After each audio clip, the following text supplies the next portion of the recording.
Sekretaris Umum Pimpinan Pusat Muhammadiyah Abdul Muti menyampaikan 3 poin pesan di momentum Hari Kemerdekaan Indonesia ke-76. Beberapa pesan yang dititik beratkan Abdul Muti yaitu mengenai kesejahteraan, pendidikan, dan tata kelola kehidupan yang damai. Berikut wawancara selengkapnya.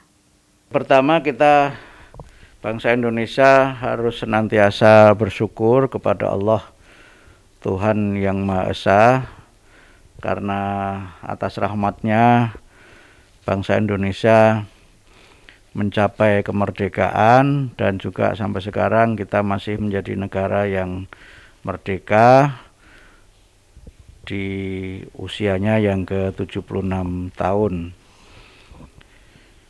Kemudian yang kedua, ya tentu dalam peringatan kemerdekaan yang ke-76 ini kita perlu untuk senantiasa bekerja lebih keras lagi dengan senantiasa menjaga persatuan dan juga dengan senantiasa berusaha bagaimana agar kita dapat mencapai cita-cita kemerdekaan sebagaimana yang termaktub di dalam pembukaan Undang-Undang Dasar 45. Kemerdekaan itu paling tidak dimaksudkan sebagai bagian dari usaha untuk kita ini mencerdaskan kehidupan bangsa. Kemudian mencerdaskan kehidupan bangsa, kemudian memajukan kesejahteraan umum, kemudian ikut serta melaksanakan ketertiban dunia. Nah, tentu ini sesuatu yang tidak mudah. Karena kalau kita lihat sekarang ini capaian pendidikan di tanah air kita ini masih jauh dari yang diharapkan. Kualitas sumber daya manusia kita ini juga masih perlu terus ditingkatkan agar mereka mampu mengelola dan mengolah sumber daya alam yang kita miliki dan kemudian juga bisa tampil menjadi generasi yang unggul dan juga memiliki daya saing dengan bangsa-bangsa yang lainnya. Kemudian kita memang melihat sekarang ini juga kita masih jauh dari cita-cita menjadi negara yang sejahtera atau welfare state, atau dalam ungkapan lama sering disebut sebagai negara yang makmur, dalam pengertian ya secara ekonomi masyarakat ini sejahtera kehidupannya dan mereka juga tidak hanya tercukupi kebutuhan materialnya tapi juga terpenuhi kebutuhan spiritualnya. Nah, upaya menuju ke arah itu memang masih sangat jauh.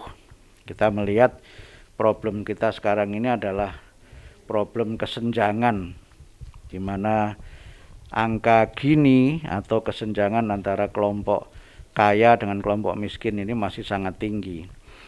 Jadi kita masih ada problem pemerataan kesejahteraan baik antara kelompok-kelompok sosial tertentu maupun kesejahteraan dalam kawasan tertentu. Secara ekonomi, konsentrasi ekonomi itu masih sebagian besarnya berada di Pulau Jawa. Sementara kawasan di luar Jawa secara ekonomi masih jauh tertinggal. Ini saya kira masalah yang tidak sederhana, masalah yang memang harus segera kita selesaikan secara seksama. Kemudian persoalan tata kehidupan yang damai ini juga ya masih menjadi bagian dari masalah kita bersama-sama. Berbagai penelitian menunjukkan bahwa walaupun secara umum terlihat bahwa kita ini menjadi bangsa yang rukun, tetapi sesungguhnya berbagai penelitian mengingatkan kita bahwa sebenarnya konstruksi sosial kita ini tidak cukup kuat ketika kita diuji dengan berbagai peristiwa, terutama kalau ada peristiwa-peristiwa politik seperti pada pemilu 2019 yang lalu. Kita tahu persis bagaimana fragmentasi sosial itu begitu kuat, dan kemudian sampai sekarang residu politik itu belum sepenuhnya dapat hilang dari masyarakat.